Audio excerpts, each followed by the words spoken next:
You ask Tiger to solve. This deals with linear equations with one unknown. The final result is 8 equals 168/5. Let's solve it step by step. Group all constants on the right side of the equation. Subtract 1/5 from both sides. Combine the fractions. Combine the numerators. Reduce the zero numerator. Simplify the arithmetic. Convert the integer into a fraction. Combine the fractions.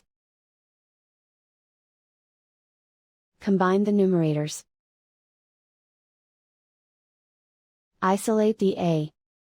Multiply both sides by 2. Group like terms. Multiply the coefficients.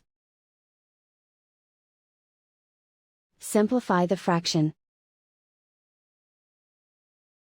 Multiply the fractions. Simplify the arithmetic.